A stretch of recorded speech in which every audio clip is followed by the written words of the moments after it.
Good afternoon. Good afternoon. Can we get to meet you, please? Yeah, I am Mr. Tony, the chinemelum. It's quite a honor meeting you this afternoon. Let's get to know you better. Mr. Tony Chinemelum, can you tell us your background? Yeah, I am from Anambra State, precisely. I went to my primary school in Onitsha, my secondary school in Metropolitan Secondary School. That was in the 80s. So life began. There's no, actually, in every family, there's no money at that time to, focus on your education. But as I am in that moment, I'm into football, school games and all those stuff. I lost my dad then, and my mother couldn't afford the school fees and all those stuff, so I have to go into what we call boy to my late brother in Lagos. So that's where my life started, and from there on, I'm into boy till when I decided to face football completely. I have to leave the business then after I've served, but I still have the passion of playing football because it's in my blood then, from primary school to secondary school. Let me stop you there. Yeah. I'm very interested in something you said. You had a passion. As at the time you finished secondary school, what was it you wanted to really do as a young man? Then all my focus, because we play street football, people are telling you how good you are. They appreciate my game then, and you were a very dangerous defender. Yeah, so those things keep hitting me in my spirit that you can make it. You can make it, But then they say footballers are not, they are criminals. Then nobody takes football serious. So that is why I'm forced to do the ball boy. Let's come back to the ball boy stuff. Tell us a bit of the history, what you learned, how it went, and what was your experience like? In that process, we were into motor pass at Ladibom. This is where you must learn how to interact with people in different language. This is where I also learn Yoruba, because without speaking the language, the customers may not understand you. So many things, I learned many things there in business wise, So it was a pleasure also serving as a boy to add to my knowledge. How many years did you do?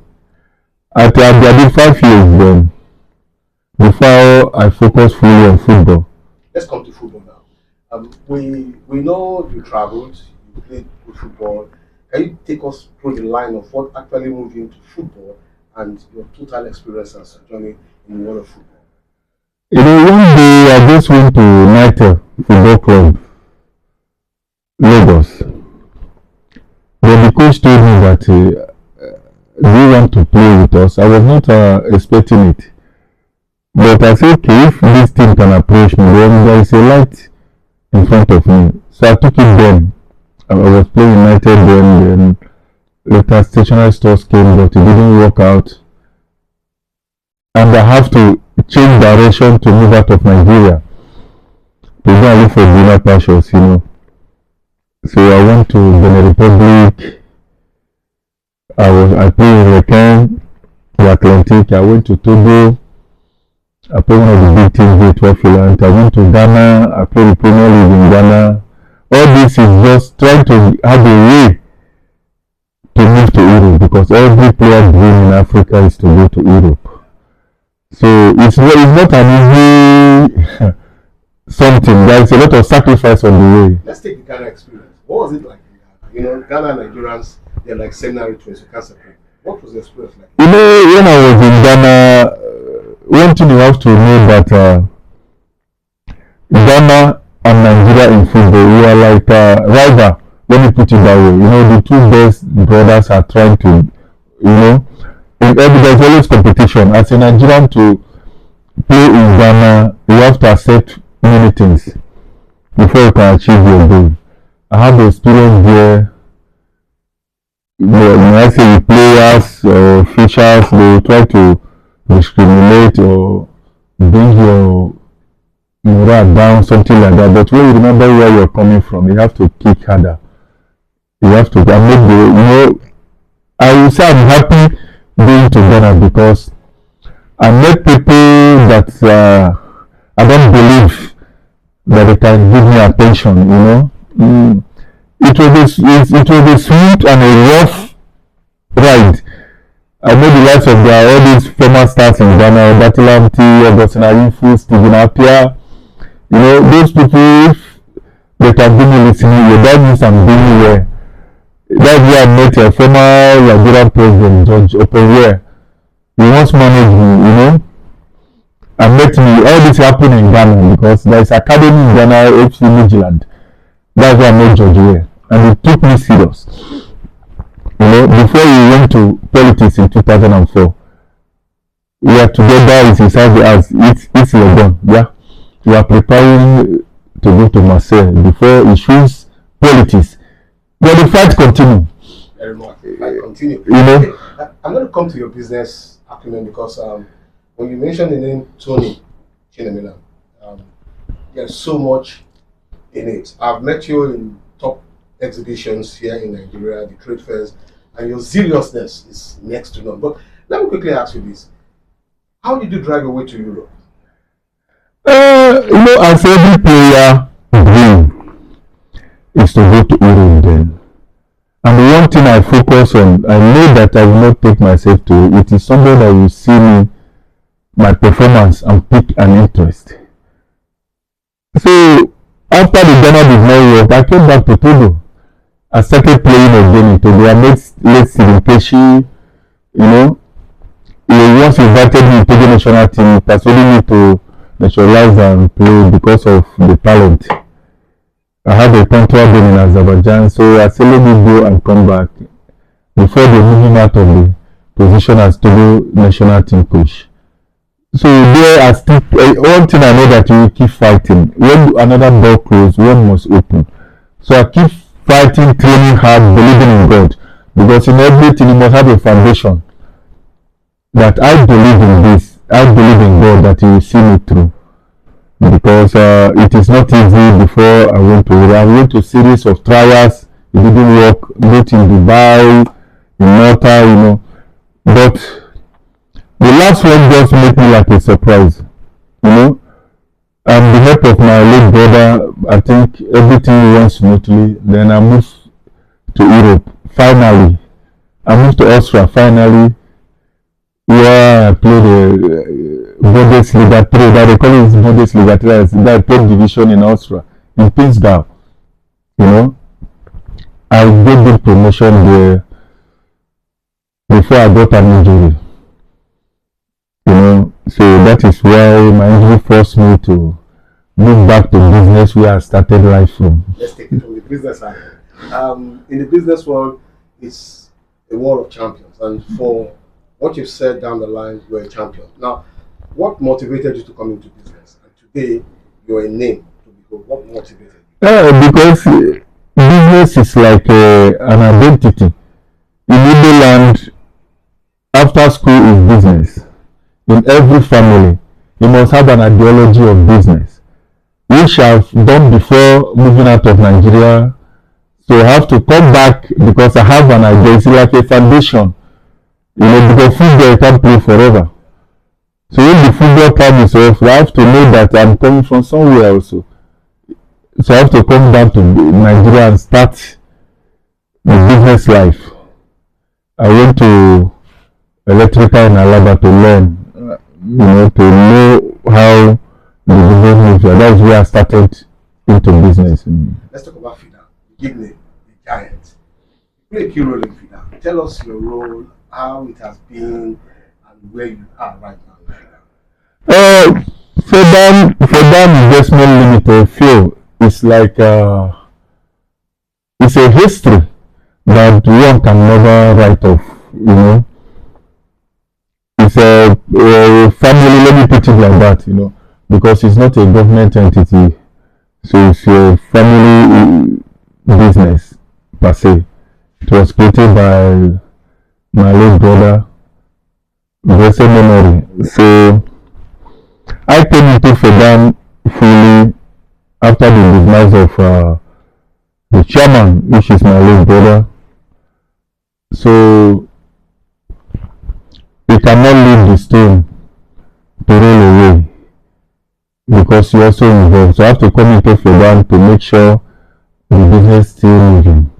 Because many people say that when the owner is gone, the business also is gone. So we took it upon ourselves.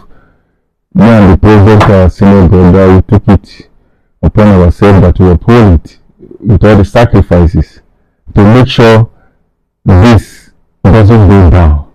Because Fedam is a history. It's not a company you can just forget. Fedam is a big name when it comes to the electronic industry. Tell us some of the things you're into, how the journey has been, especially the things you're into.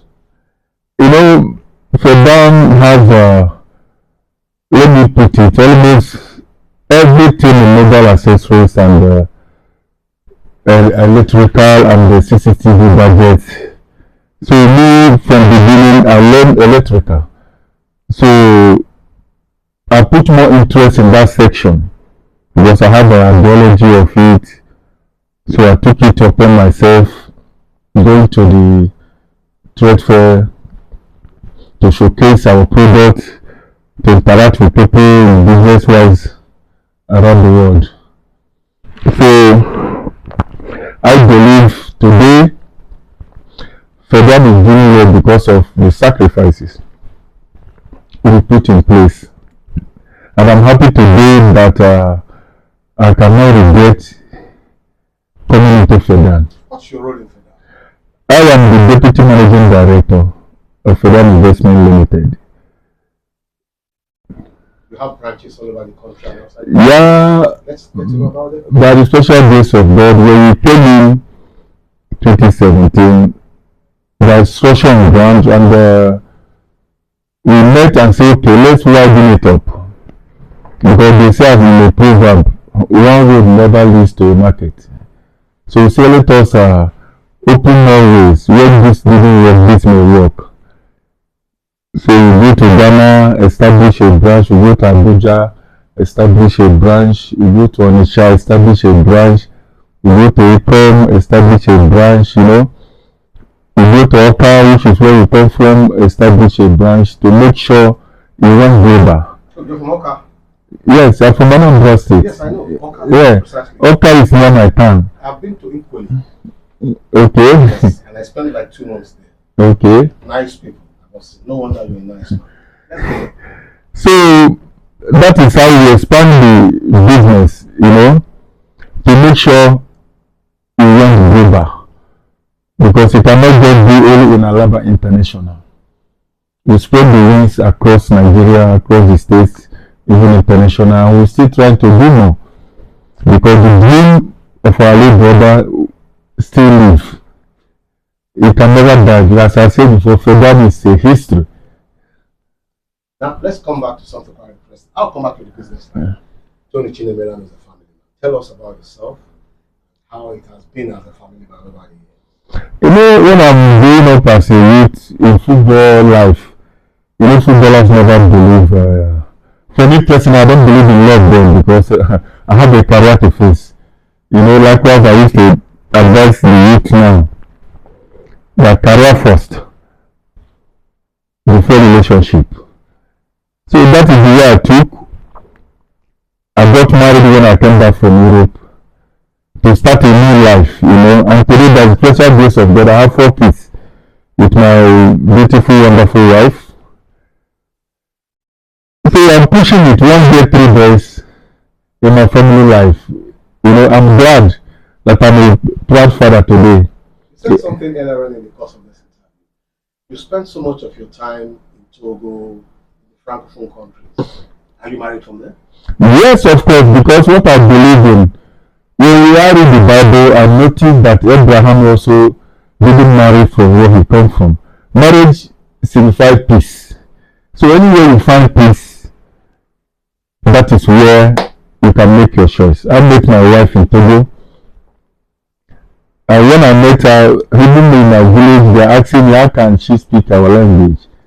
But today she can speak English very nice. It is only when the person does not have interest in what he or she is doing, it can never comply. But because the interest is there, everything must come in place. So I'm proud that my lovely wife is from Togo, and we are still living together now for over 12 years now. Which means you can speak the French very well. Yeah, I can speak the French very well. Can you tell our French people a farewell message, a goodwill message before we continue later? Ok, mes amis, c'est parce que bonsoir, je suis là pour vous dire que dans la vie, il faut faire avec la patience parce que tout ce que vous espérez pas de Dieu va donner, mais c'est avec la patience, avec beaucoup de travail. And bonne chance à vous. Yeah. Thank you very much. Let's stay back in the family tree. Which of your children do you want to go? So I'm still going to come back to you on the sporting area. You've taken football as a passion. I know Fidan has an academy, so I'm coming back there. But are you also looking into one of your children getting into sports like you did? Yeah, of course, everybody would like to. I don't want my story to be right off. So I wish and I pray. There are 3 boys. All of them love football. So I know that they are working hard. They are following football. And me also are praying for them that one day I will also sit and watch them, because I used to show them my pictures. I used to give them words of encouragement. That this is what your daddy doing before. And of course, we are all Manchester fans, you know. So if you look at Manchester, that's part of my story. In a way, they think you are dead. You are not yet dead. You rise. So I believe one day I will watch one of my kids. I even tell them, then I will be a grandfather. Let's still stick with sports. Fidan, as an organization, have an academy. How is it doing? Federal Investment has a football academy. We are 4 to 5 years old now. We are bringing young players who want to make something out of football. We are having contact with foreign agents. We are trying to do the best we can to encourage them that it's also a handwork, it's also a career. But when you don't take it serious, one day you also give a testimony. So the football academy is in place, we are doing fine, and we believe that one day Nigeria will hear of us. Let's come back to business. You've taken a giant stride. You've been somebody who loves business, you've done so many things in business. Suddenly you're taking a different arm of business, entertainment. Let's talk about your hotel business. You know, I'm a business man. I have the ideology. I have also the passion, because that is where I started life from. I decided to have build a hotel because I love entertainment. I love where people can enjoy their life. If their life is nothing, I like how you can stress all the whole day and come and chill and bring your brain down. So I try to put the structure in place to encourage activities. And the hotel is doing fine by the special grace of God. What's the name? Tony Palace Hotel and Suites. Let me take you back to something again. It just occurred to me just now. You are an administrator. Yeah. Chartered administrator. That means you're filled with brain, from what I've gathered. You've told us a story, series of experience. How would you want to catapult your story as a lesson for the young ones who are coming up?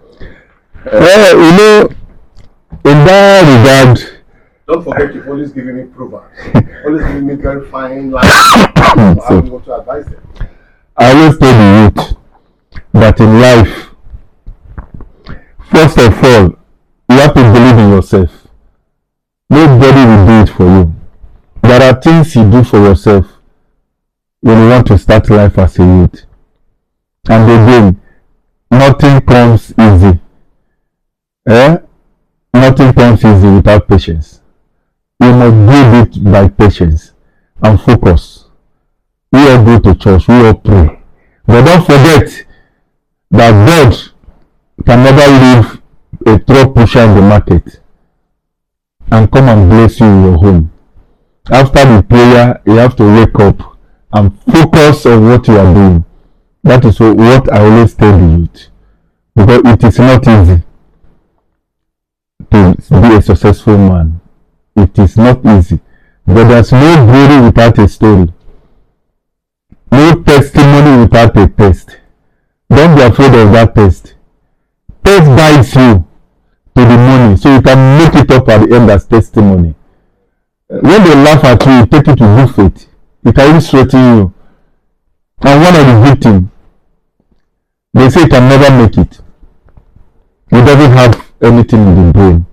Those words is what makes me who I am today. Because any day I remember it that they look down on me, it will make me to put more effort.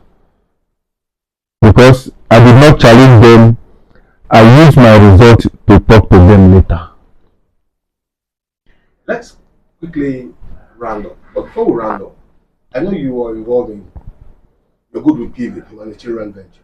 Tell us a bit about it. In my life journey, I cannot count people that help me. Even in Nigeria, even in other states, even outside Nigeria, I receive favor from people.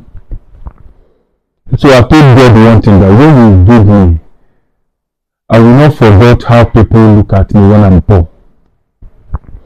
That is why I come into philanthropy. You know, taking care of widows, try to create job for people to come and work, to have an end living. Because I know you can't make it alone. You need people, people need you. That is why I render help as much as I can to give hope to the hopeless. Take you on something again before we go. I've been to your office and I've seen series of awards. That shows you are really impactful. I saw one on your decks, Community Award, that came from your community.